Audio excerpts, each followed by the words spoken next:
ने पिछले दिनों स्लॉग ओवर्स में जो बैटिंग की, धुआंधार बैटिंग की, क्या बैटिंग की है, सबको काम पे लगा दिया। चारों तरफ लोग काम पे लगे हुए हैं, लोग चिल्ला रहे हैं, लोगों के अंदर देशभक्ति की भावना, लोग सब, पूरा देश जुड़ गया। ऐसी बैटिंग की और एक साथ दोनों को निपटाया, पाकिस्तान को भी, अपोजिशन को भी। इस बार पहली बार ऐसा हुआ कि अपोजिशन को भी बुला करके मीटिंग की कि देखिए देश में इस वक्त हालात बड़े नाजुक हैं, मामला हाई अलर्ट का चल रहा है, नो धरना, नो प्रदर्शन, नो इलेक्शन, नो रैली, वो सब मैं संभाल लूंगा। बेचारे लोगों की रैलियां प्लान थी ऑलरेडी, बल्लियां गड़ चुकी थी, कैंसिल करनी पड़ी रैली। बल्ली वाले पैसे मांग रहे हैं,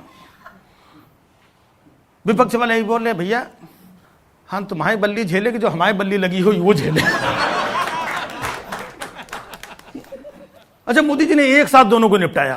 पाकिस्तान को बोलते थे हम तुम्हारे साथ युद्ध नहीं कर रहे हैं, हम आतंकवाद के खिलाफ लड़ रहे हैं, पाकिस्तान चुप हो जाता है। यहां पे बोल देते हम चुनाव नहीं लड़ रहे हैं भाइयों बहनों, हम देश के लिए लड़ रहे हैं, यहां वाले चुप। निपटा दोनों को रहे थे।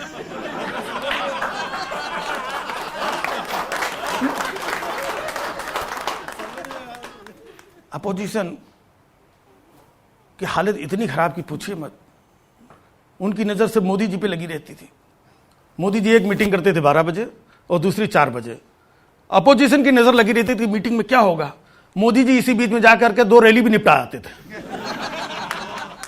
अपोजिशन की जितनी इस बार फटी कभी नहीं फटी थी, समझ में नहीं आ रहा है क्या करें। तो वो अपनी रैलियां जैसे प्लान करता है, लोग आगे समझा ये राजनीति का समय नहीं है। समझ में नहीं आ रही है भैया, 5 साल तुमने करने नहीं दिया, अब चुनाव सर पे है, समय नहीं है, सारी देश सेवा मोदी जी अकेले खुद ही कर लेंगे, हम लोग क्या सिर्फ गाली खाने के लिए पैदा हुए। हमको तो लग रहा है कि आने वाले समय में हो सकता है कि विपक्ष हाथ जोड़ के खुद मोदी जी के पास जाए, मोदी जी काम करिए, ये इलेक्शन रहने दो,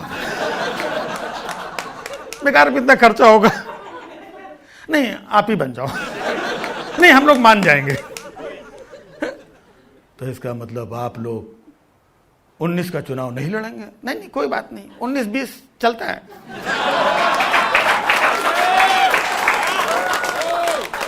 और ऐसे हालात में भी जो भी चल रहा था, कुछ लोग अपने दूसरे कामों में भी लगे हुए थे। मोदी जी ने अमित शाह को बुलाया, बोले अमित शाह यहां आओ, हमने सेना को खुली छूट दे दी है, वो लोग अपना काम कर रहे हैं, तुम भी जाके अपना काम करो।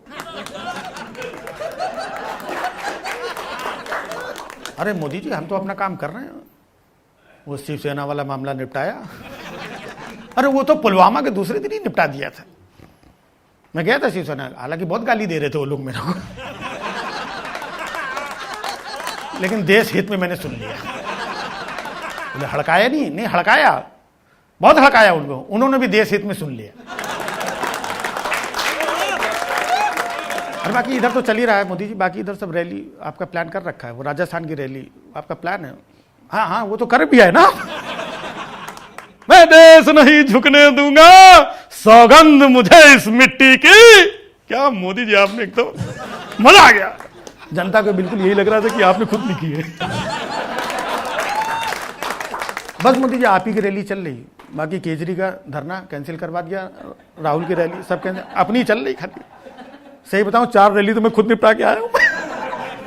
मैं वहां पे गया था, हालांकि जनता बहुत भड़की हुई थी, बीच में आवाज आ रही थी रोजगार रोजगार, फिर मैंने जोर से आवाज लगाई भारत माता की, सारा मामला निपट गया। तो मैं काम कर रहा हूं। देखिए अमित जी, एक काम और करिए, सफर बड़ा लंबा है, मैं देश नहीं झुकने दूंगा, ऐसी 2-4 कविताएं और लिखवा के रखो।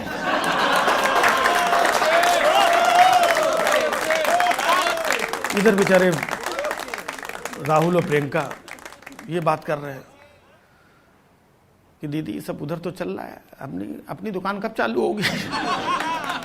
पूरा सारा मामला उधर है, कह रहे हैं कि राजनीति करने का समय नहीं है।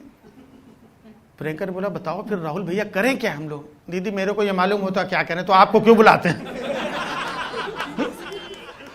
भैया देखो पूरे देश में आजकल देशभक्ति का माहौल चल रहा है, तो दीदी एक काम करो, कोई गाना नहीं आता देशभक्ति का, कर चले हम फिदा, ये गाना गा दो, थोड़ा माहौल बन जाएगा। बोले भैया माहौल तो बन जाएगा, लेकिन इस गाने से कहीं मैसेज न चला जाए कि हम कांग्रेस की बात कर रहे हैं, कर चले हम फिदा जानो तुम साथी।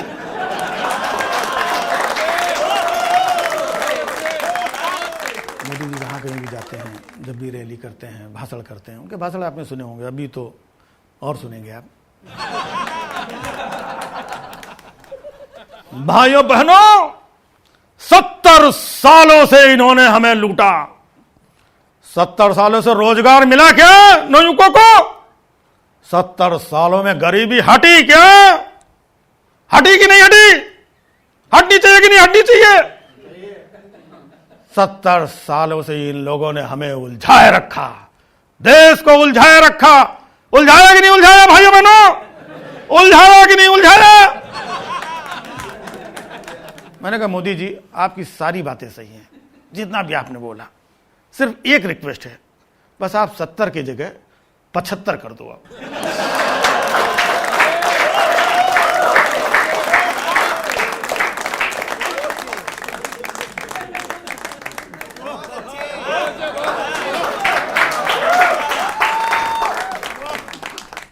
जब भी चुनाव आता है बहुत सारे गड़े हुए मुद्दे वापस आ जाते हैं, जैसे राम मंदिर का मुद्दा, गरीबी का, भ्रष्टाचार का, बेरोजगारी का, एक ऐसे ही मुद्दा है।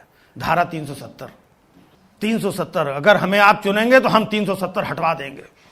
जो भी चुनाव में आता है यही बोलता है, हमें वोट दो हम 370 हटवा देंगे। 370 हटनी चाहिए कि नहीं हटनी चाहिए? 370 हम हटवा देंगे। दूसरा बोलता है 370 हम हटवाएंगे, कोई बोलता है 370 हम हटवाएंगे। लेकिन मैं आपको बता दूं, मामला 370 का नहीं है, मामला 272 का है।